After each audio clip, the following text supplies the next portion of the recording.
Hello students, welcome to EPG Pathshala. I am Riddhama Prasad, scientist, National Dairy Research Institute. Today, I'll tell you about principles of low temperature storage of fruits and vegetables under the paper Technology of Fruits and Vegetables. Today, I'll be dealing more or less with the temperature, its effect on the product's quality. Post-harvest handling of the produce has a major role in determining the quality and life of the produce. You know, about 20 to 25% of the agricultural production of India is lost as post-harvest losses. This is mainly due to improper handling of the produce after their harvest or improper temperature exposure to them. For example, after plucking, if I happen to keep the orange at higher temperature, obviously after 2 to 3 days or at max 1 week, it is going to spoil. But if I keep it at refrigerated temperature, then it will surely go beyond 1 week. This is the importance of temperature with respect to the product quality and its life. This was a point.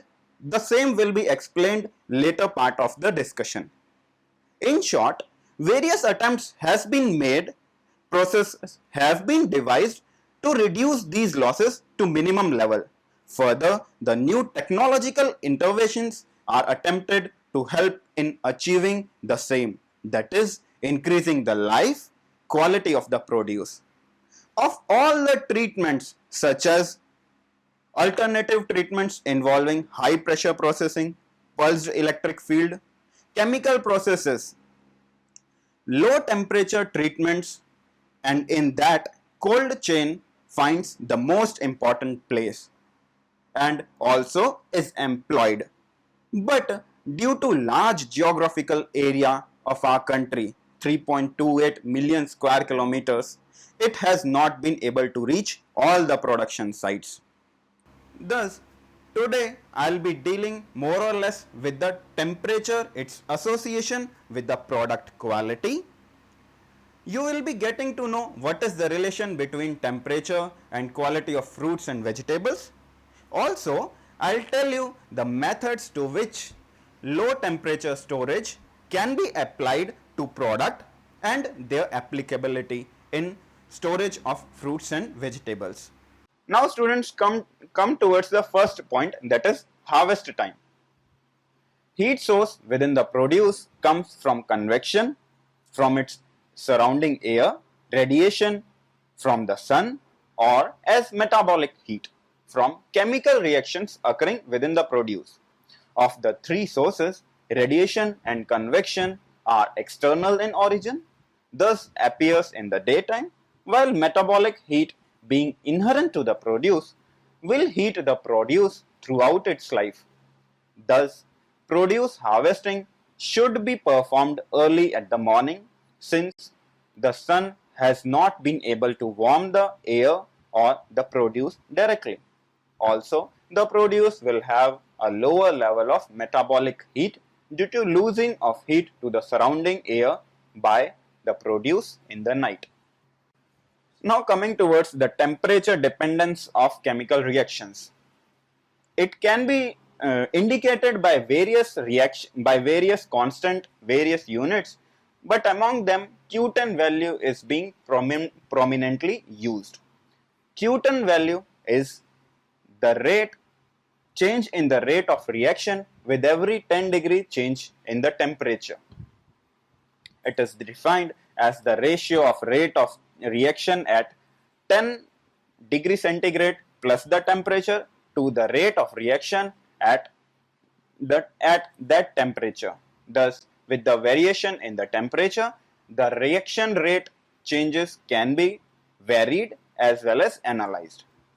For example, enzyme catalyzed reactions have a Q10 value of 2, which indicates that the rate of enzyme catalysis will be 2 times more than at 10 degree centigrade less temperature. That is, the rate at 30 degrees centigrade will be twice as that of the rate at 20 degrees centigrade.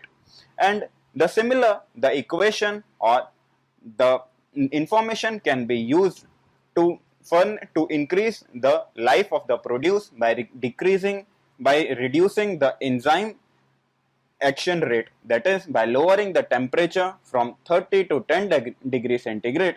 The enzyme action rate can be reduced to a factor of 4. Thus it reduces respiration and microbial growth. Now coming towards low temperature storage, that is chilling storage. Storage at ambient temperatures above the freezing point of the produce but below 15 degrees centigrade is often referred to as refrigerated storage or chilling storage. Chilling storage is widely used for short-term preservation of the produce, since it is mainly used for short distance transportation as well as for short duration storage of the produce. For example, we bring fruit and vegetables from the market and store it in our fridge. That is also a type of low temperature storage or chilling storage. Now coming towards the desirable consequences. The desirable consequences includes, first, it affects the growth of microorganisms. Temperature has a profound effect on the growth of microorganisms. Below 3.3 degrees centigrade, pathogenic microorganisms cannot grow. Psychrotrophs have the ability to grow at the range of 0 to 15 degrees centigrade, but in mostly their growths, these temperatures are lower as compared 15 to 45 degrees centigrade, in which their growth is very high. Chilling temperature therefore substantially retards their growth, thus retards the rate of achieving spoilage. It also affects the metabolic activity. With the decrease in storage temperature, the rate of ripening also decreases. Particularly temperature below 4 degrees centigrade, the ripening process almost ceases. Next, deteriorative chemical reactions. Loss of quality resulting from physiological activity and other chemical reactions such as enzyme catalyzed browning or oxidation of lipids and color degradation are also effectively reduced at chilling storage temperatures. It also affects thermal disinfestations. Exposing produces to low temperatures inactivates many and kills some insects, and thus this can be used to control infestation of insects such as fruit flies. Reduction in rate of above changes ultimately delays the senescence and decay of plant tissues and fruits to be ripened at controlled rates. Coming towards the undesirable consequences, generally it is observed that from ambient temperature to the temperature at which the produce will freeze, the lower the temperature, the longer the storage life. However, certain produces are subject to physiological disorders at these low temperature exposures, such as chilling injury. Chilling injury is a physiological disorder when the produce is exposed to temperature below its optimum storage temperature but above freezing points. That is, when the produce is exposed to a temperature below its optimum storage but above freezing point. At that exposure, the produce will experience chilling injury. The exact mechanism by which the chilling injury affects the produce has still not been fully understood, but loss of membrane integrity and iron leakage from the cells along with changes in enzyme activity are observed with chilling injury. The symptoms of chilling injury differs depending upon the produce, but common symptoms include browning, external, internal or both, pitching or other skin blemishes, excessive rotting, and the fruit fails to ripe. Now students, let us see what are the considerations for fruits and vegetables for chilling storage. Fruits and vegetables being living in nature, thus their metabolic reactions, respirations continues to occur even after their harvest. Please note that when we are harvesting, we are just disconnecting its source of nutrients but not its growth. The changes, the reactions which were taking place during when it was with the tree, it will continue here also, but the source is cut off. Besides of this, volatile and other desirable compounds along with heat is also liberated during growth. Heat is liberated mainly due to the aerobic respiration. Aerobic respiration with that I mean that oxygen is taken in, carbon dioxide is liberated outside, and this is used for oxidation of ATP, adenine triphosphate, adenine diphosphate, and adenine monophosphate for removal or liberalization of phosphate groups from them, which along with the liberation of phosphate groups also yields energy. These all energy, whatever heat that has been generated due to respiration, this needs to be removed since it is a source of heat to the plant, to the produce. In order to have maximum life, we need to reduce this temperature. That is, if we do not remove this heat source, or we do not continuously remove this heat, then the product temperature will continue to rise until it achieves an equilibrium with the atmosphere. Then whatever the heat it has been generated by respiration, the same it either will be used to monitor the other physiochemical reactions, and some will be lost to the environment. Thus, aerobic respiration needs to be followed at a slower rate so as to maintain processes associated with produce's life continue to function. Refrigeration calculations must include respiration heat and sensible heat of the produce. Respiration heat, that is, continue along with the product's life. Sensible heat, the heat which we have at the time of harvest. Besides of other considerations such as heat leakage from the storage facility, these two major, that is sensible heat, respiration heat, must be included in designing the storage chambers. Thus, the selected temperature should be suitably low so that the major deteriorative reactions are slowed down as much as possible, but it must also not cause any undesirable change to the produce. Now coming towards the types of low temperature storage. To have maximum storage life, the produce should be brought to chilling temperature as quickly as possible after their harvest. Chilling storage could be zero energy cold temperatures, zero energy cold chambers, or pre-cooling. In case of zero energy cold chambers, evaporation of water results in lowering of its temperature as energy for phase conversion is taken from the sensible heat of the liquid. That is, liquid, for example water, is sprinkled over the produce. The liquid will evaporate and the change in phase of liquid from liquid to gas will require energy. This latent heat will be absorbed from the produce. Since the produce is losing its heat, thus it reduces or cools the produce. This principle is used to cool stores or chambers by passing air through them after its passage through a stream of water. The degree of cooling depends upon the air humidity and the efficiency of evaporating surface. The example which I just earlier I said, it was usually you would have seen it in the case of various laris of fruit vendors. They usually sprinkle water on the produce. That sprinkling of water is mainly intended to keep the temperature of the produce lower, while here in case of zero energy cold chambers, the same principle of evaporating cooling is employed, but in place of sprinkling the water or the liquid on the produce, it is sprinkled in the cold chamber environment itself. The second is pre-cooling.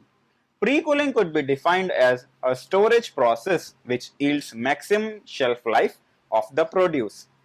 This is often done at temperature below which physiological disorders such as chilling, freezing injuries are exhibited by the produce, or usually just above the temperature at which will cause chilling injury or freezing injury. Coming towards the method of pre-cooling.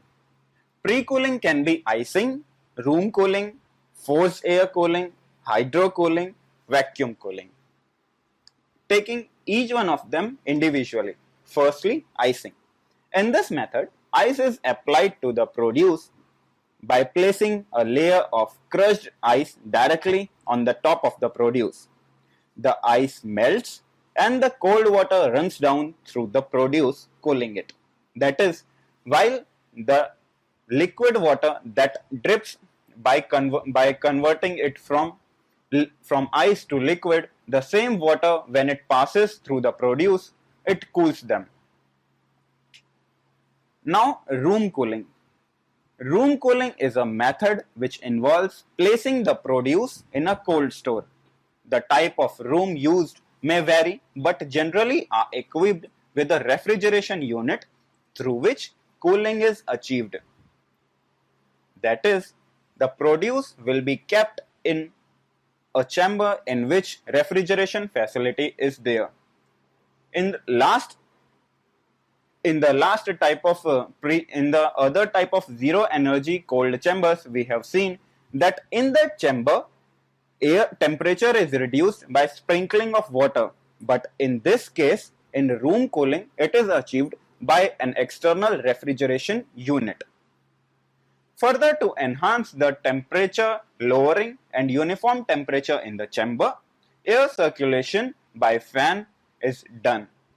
This air circulation by fan increases the cooling efficiency by blowing air from the refrigeration unit to throughout the chamber, specially directed on the produce.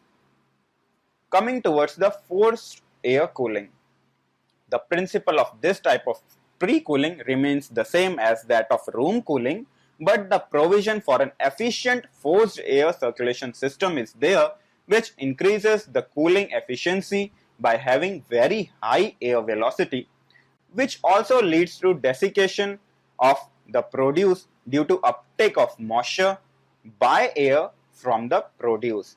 That is, due to the passage of air from the surface of the produce, due to relatively less water content or humidity in the air as compared to that of produce, the air passing on the surface will take up the moisture from the produce, thereby having desiccating effect on the produce. Coming towards the hydrocooling, this is the transfer of heat from a solid to a liquid is faster than as compared from a solid to a gas.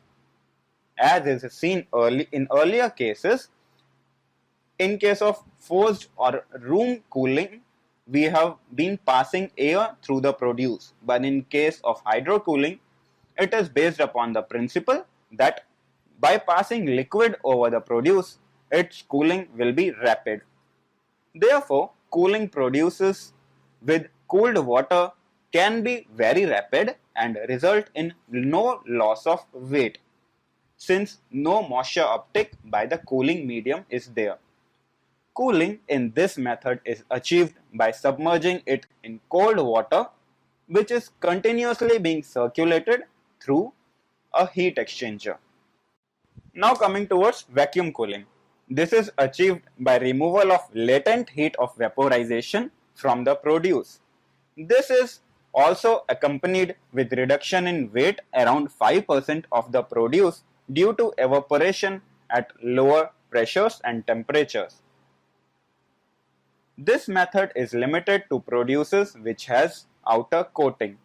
For example, tomatoes, which have a relatively thick wax cuticle and thus is not suitable for vacuum cooling. This is due to the reason that these thick cuticle coating do not allow do not allow the transfer of heat from interior to the medium. That is why they are not much suitable for cooling by this method. On the other hand, produces which do not have such coating will rapidly transfer the heat from interior to the surface and thus are more suitable. Obviously, it is resulting in rapid lowering of temperature, but this has also accompanied the effect of reducing in weight due to loss of moisture. Coming towards the handling of produce following the removal from chilling storage. When the produce is removed from chilling storage, its temperature is below the dew point of the atmospheric air. Thus, condensation occurs and growth of microorganisms is encouraged on its surface. Condensation can be avoided by warming the product gradually, but this is often not practical. If condensation does occur, ventilation should be adequate to warm and dry the produce. Now friends, let us discuss what is freezing, its advantages and disadvantages. Freezing as such can be said as a unit operation in which the temperature of the food is reduced to below its freezing point and a proportion of the water must be in the ice crystals phase. Then only it can be said as frozen food or the process as freezing. Freezing results not only in reduction in the temperature of the product, but it also converts water into ice form. Thus, since free water is converted into ice form, thus water activity reduces. In short, preservation in freezing is achieved by first reduced temperature and second reduced water activity. This is applicable to many foods, since many fruits can be frozen. Its advantages further includes retention of natural color, flavor, nutritive value of the product. Further, it can be said that if the product is properly frozen, then the texture will be better retained than compared to other products. In addition, it has been seen that freezing takes less time as compared to other processes to process the produce, such as freezing, canning, such as drying, canning, etc. With that, I mean that the same produce, if I am freezing it, canning it, drying it differently, then the least time it will take to freeze. Further, this adds in ability to conveniently handle the product. These were all the advantages of freezing. Now let us see what are the disadvantages of freezing. Freezing sometimes alters the texture. If not properly done, the texture will be so affected that the product will be totally unacceptable to the consumer. You might have heard of the term drip loss. This is more or less caused due to improper freezing or temperature abuse during storage. Further, it has high initial investment and cost of maintenance of the freezer is also very high. Thus, not usually employed by middle or lower people of agricultural sector. Further, storage space limitation is also a sort of disadvantage as far as freezers are concerned. So friends, these were all the disadvantages associated with freezing operation and freezers. The point that cools most slowly is often called as thermocenters. Thus, if we monitor the temperature at the thermocenter of the produce, as heat is removed from it, a characteristic curve is obtained. This characteristic curve is often called as freezing curve. In the picture, we can see the freezing curve of a food product. In the curve, we can see some important points. When we keep the product in a freezer, in this curve it is shown as at point A. From point A to S, Sensible heat is first removed from the produce and the temperature is lowered to below its freezing point, which is always less than 0 degree centigrade, due to dissolved solid contents in it. Even at point S, water remains in liquid state, although the temperature is below the freezing point. This is called as supercooling. From S to B, the temperature rises to freezing point. This happens due to ice crystals formed earlier by freezing at the surface will begin to form, and the latent heat of crystallization is released. That is, at point from point S to B, the temperature rises from S to B along with ice crystallization, that is formation of ice, and latent heat of crystallization is released. The increase in temperature is due to removal of latent heat of crystallization, although the ice crystals are forming. From point B to C, the latent heat of ice crystallization and sensible heat from the produce is removed. Since the ice crystals continue to form, thus latent heat of crystallization is removed. Sensible heat is removed due to the reason that the temperature of the produce is lowering. This sensible heat is reflected in the product's temperature, but removal of latent heat is not accounted in the thermometer while we are measuring it. The freezing point is gradually depressed by increasing in the solute concentration in the unfrozen liquor, and the temperature therefore falls slightly. It is during this stage that the major part of ice is formed. From point C to D, one of the solute becomes supersaturated and crystallizes out with the evaluation of latent heat of crystallization. This is reflected in point C to D, that is, since the solute has crystallized out due to the emission of latent heat of crystallization, the temperature of the produce increases from point C to point D. From point D to point E, crystallization of water as well as the solute continues. From point E to point F, the temperature of ice-water mixture falls to the temperature of the freezer. It is to be noted over here that in this figure only one crystallization is mentioned, but in practice, under practical circumstances, many such CD curves will appear. This is due to difference in crystallization behavior of different solutes. Thus, many CD types curve will appear during the freezing process. Ultimately, since most of all the solutes have crystallized out, then the whole produce will try to achieve the freezer temperature. Now friends, come towards the freezer selection.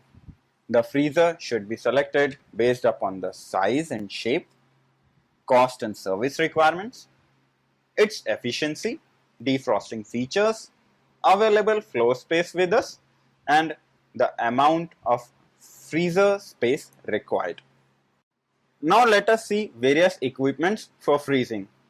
They are blast freezers, fluidized bed freezers, plate freezers, cryogenic freezers. Taking one after the other, blast freezers are the freezers in which air is recirculated over the produce at around minus 30 to minus 40 degrees centigrade at a velocity of around 1.5 to 6 meters per second. It is a batch equipment. Next is fluidized bed freezers. During this freezing, glaze formation results in clumps of foods together. This causes handling difficulties to the consumer.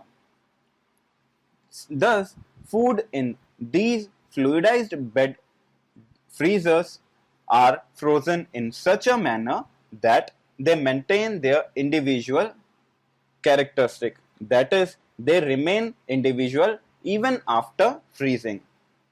These are used for IQF production, that is individually quick frozen products manufacture. Next is plate freezers. These freezers comprises of a vertical or horizontal stack of hollow plates through which refrigerant is pumped at around -40 degrees centigrade. On the other hand, thin food slices are placed in a single plate between these plates and a slight pressure is applied by moving the plates together. This improves the contact between the surface of the food and the plates and thus increases the rate of heat transfer. Finally, we have cryogenic freezers in which a change in state in the refrigerant as heat is absorbed from the freezing foods. The cryogen is in intimate contact with the food and rapidly removes the heat from all the surface of the produce with high heat transfer coefficients and rapid freezing. Coming towards the effect of freezing of foods. Freezing causes negligible changes to the pigment, flavors, or nutritionally important components. The main effect of freezing on food quality is the damage caused to cells by ice crystal growth, and fruit vegetable tissues are particularly susceptible.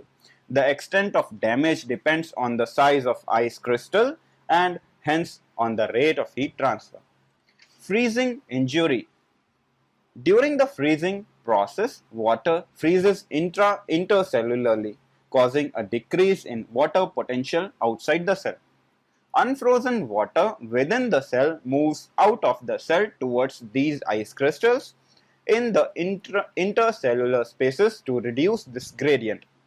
As the water leaves the cell, the plasma membrane contract and pull away from the cell wall.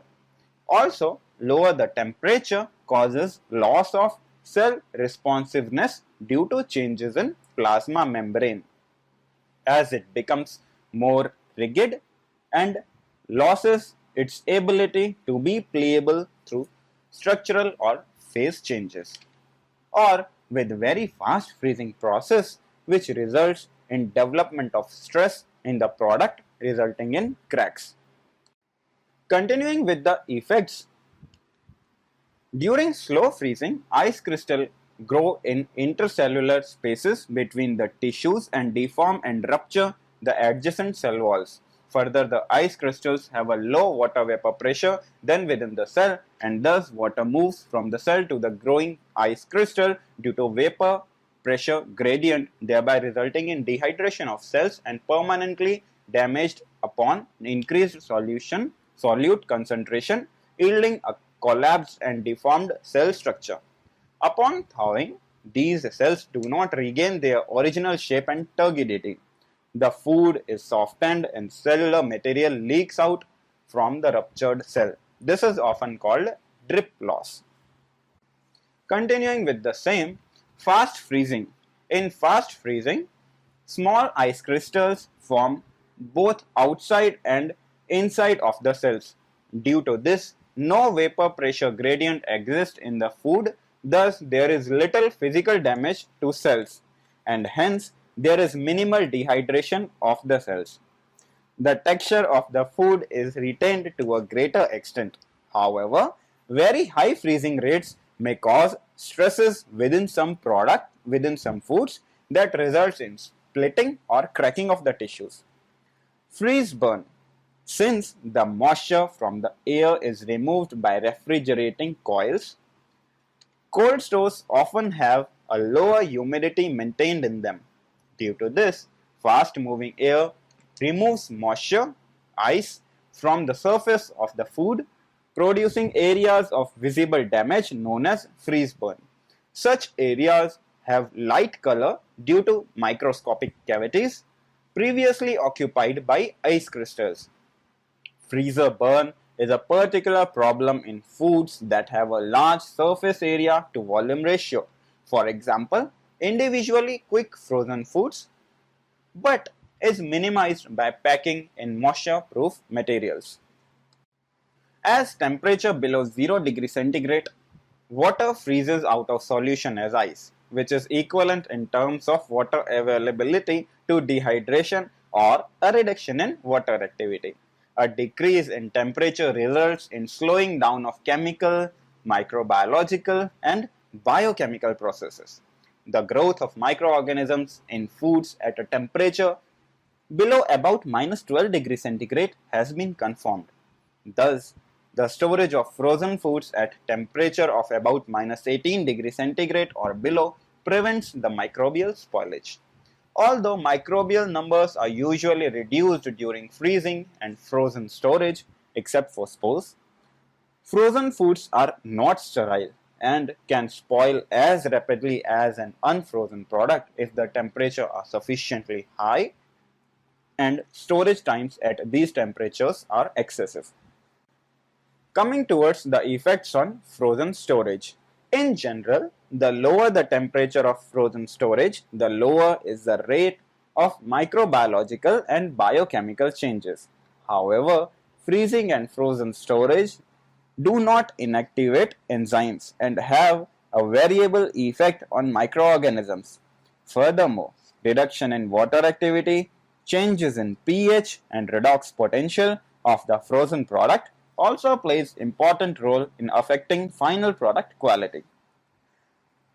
Physical changes to ice crystals, such as changes in their shape, size, or orientation, are collectively known as recrystallization. These are important cause of quality losses. When the food is thawed in air or water, surface ice melts to form a layer of water. Water has lower thermal conductivity and diffusivity than ice. Thus, thawing takes longer time than freezing under similar conditions. From the figure, it could be seen that during thawing, initial rapid rise in temperature due to absence of water around the food from point A to B, followed by point B to C. Temperature of the food is around 0 degree centigrade, that is melting point of the ice. During this period, drip losses occur which have occurred during the freezing process. This causes loss of water soluble nutrients along with the liquid coming out from the produce. Coming towards the packaging material used in frozen products, these should have moisture vapor resistance, durable and leak proof, does not become brittle and crack at lower temperatures, must be resistant to oil, grease or water, protects the produce from absorption of off flavor or odors, and easy to seal and mark. Some of the major commercially frozen foods are fruits such as strawberries, oranges, raspberry.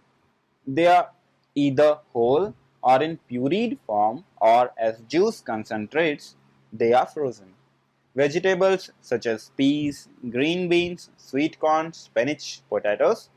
Fish millets and seafoods such as fishes such as cod, plaice, shrimps and crab meat, including fish fingers, fish cakes or prepared dishes with an accompanying sauce. Meats such as beef, lamb, poultry as carcass, box joints or cubes, and meat products such as sausages, beef burgers, reformed steaks.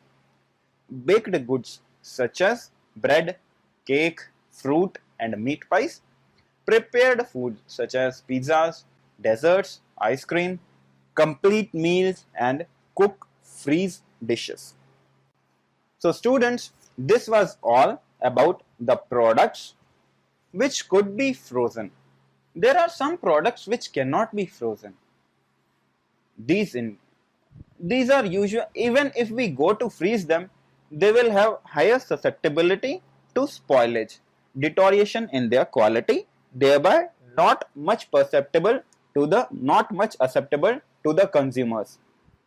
There are technological reasons behind is, for example, if we go on freezing the cream, then the ice crystals formed, this will result in rupturing of the fat globules. This fat globules will result in coming out of fat from the globule to the outer phase. Since fat and water is not miscible with each other, thus upon thawing, fat will occupy the top layer and the bottom will be the liquid layer. Similar is the case with cheese. The product becomes so altered in the texture that upon thawing, it does not resemble cheese as such. Similar are the cases with cabbage, celery, stress, cucumbers, lettuce, etc. etc.